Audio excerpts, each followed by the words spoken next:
My action research project was called Strategies for Success, Supporting English Language Learners in a Visual Arts Classroom. My rationale for this project, I was inspired by a couple of things. The large population of students who are identified as ELLs in my placement school. Interviews I did with English language development professionals, those are ELD professionals, for a different project in which they talked about the importance of visual arts for students who are in the ELD program, and then my feelings about the importance of visual arts as an academic content area. The questions I asked and answered in this project were: what strategies from an ELD classroom can be adapted to other classrooms? How can these strategies be adapted specifically for a visual arts classroom?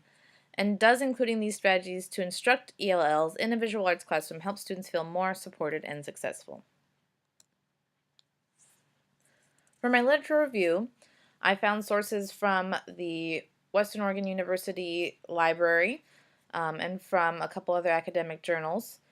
And I organized those results into 4 different themes. Those themes were arts education to bolster overall school success for ELLs, teacher education as it pertains to ELL instruction, culturally relevant teaching practices, and arts education as it relates to student success.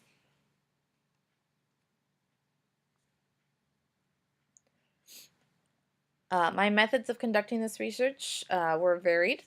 My first method of gathering information was formally interviewing ELD professionals. These included teachers and paraeducators, both within and outside the school at which I taught. I then adapted lesson plans to include the strategies recommended by those professionals.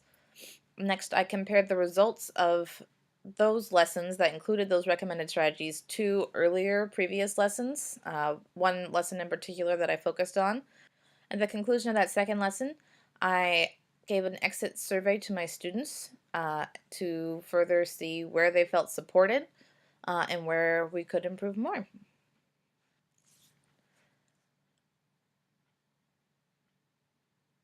The school at which I conducted my research is a Title I school with a large population of students identified as ELLs. The specific classes in which I conducted my research were 2 Art 1 courses with a total of 60 students between the 2 of them. These graphs show the percentage of English language learners within these 2 classrooms. As you can see, of those students, 60% are identified as English language learners, and of those identified as English language learners, over 40% of them are categorized as EY, which means that they are in an English language development classroom taking classes from an English language development professional for at least part of the day. Chapter 4 covers my findings. My first results here are from the interviews that I conducted with the English language development professionals. After interviewing the professionals, I selected some of these strategies to intentionally incorporate into my own lesson plans. These included careful, slower pacing, which is one that I struggled with a lot, but we'll talk about that more later. Using multimodal instruction, including visuals and physical manipulatives. And then creating a safe classroom environment, which I actually grouped together mixed grouping, or intentional seating plans, and getting to know students as individuals to meet that strategy.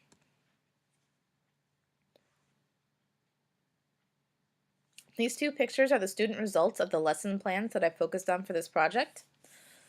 The one on the left, the grid portrait of Salvador Dali, was the first lesson that did not include those intentional ELL supports. It was a study on value. The picture on the right is from the second lesson that focused on color theory and color relationships.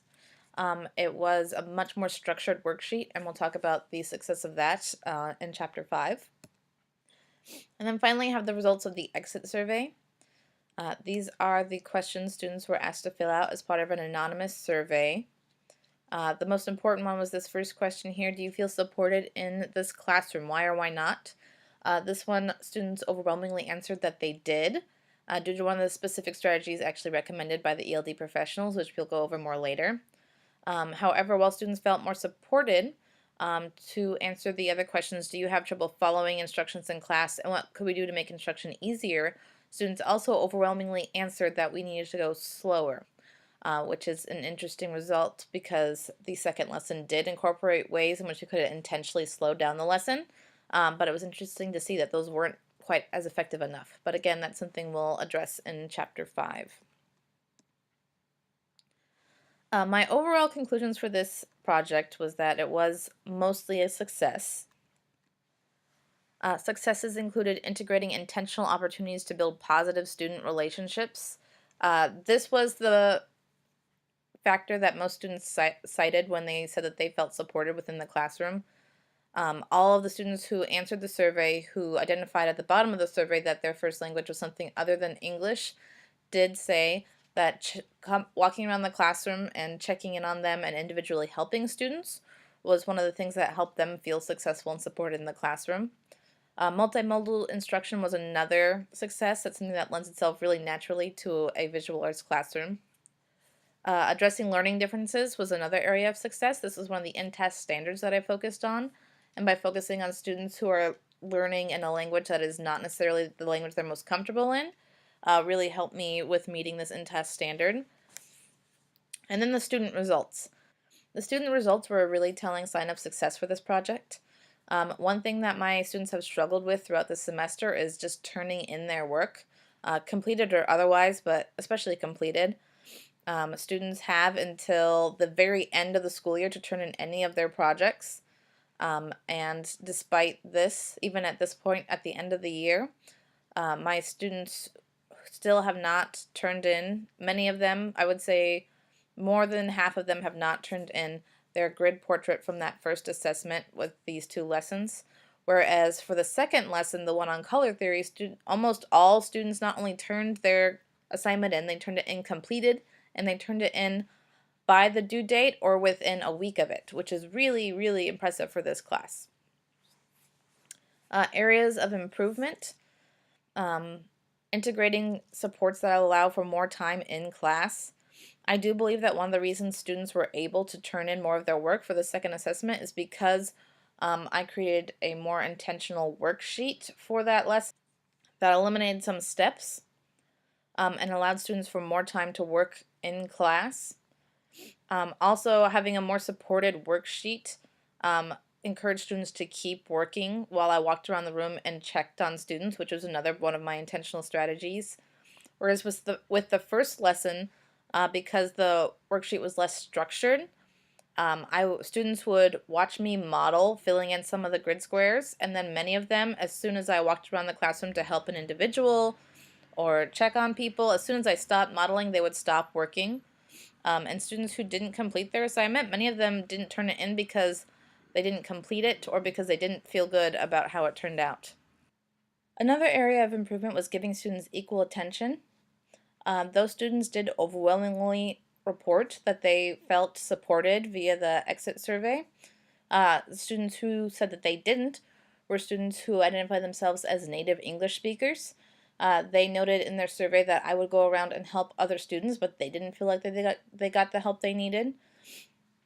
I feel like I overcorrected because the focus of my project was on helping students who are English language learners. I also feel like I need to have a more concrete strategy in place to be checking in with students to make sure that all students get the time that they need. Finally, another area of improvement was making content applicable to student lives. That was an in-test standard that I meant to focus more on, but in my effort to make the lessons more supported and more structured, I kind of eliminated some of that free choice and those ways of making the content more relatable to students, and that's something that I need to work on more in the future. The results of my research led me back to several connections to the literature I reviewed. One in particular that I want to address in this presentation is Palmer's "Some Things in My House Have a Pulse and a Downbeat: The Role of Folk and Traditional Arts Instruction in Supporting Student Learning." Palmer's study takes place in an English language arts classroom in which he employs the tenets of folk art into helping students learn. And these tenets include ideas of apprenticeship, real-world application, and community. And I thought these were really interesting tenets. One thing that Palmer did do, however, was he corrected for English language learners, so he did not take the results of the data from English language learners into account.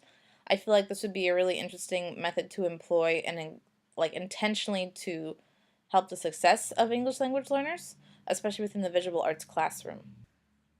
So that's the conclusion of my action research project.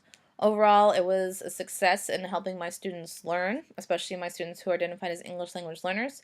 And it was also a huge success for me in viewing areas in which I need to improve and areas and ways in which I can do that. Thank you for listening.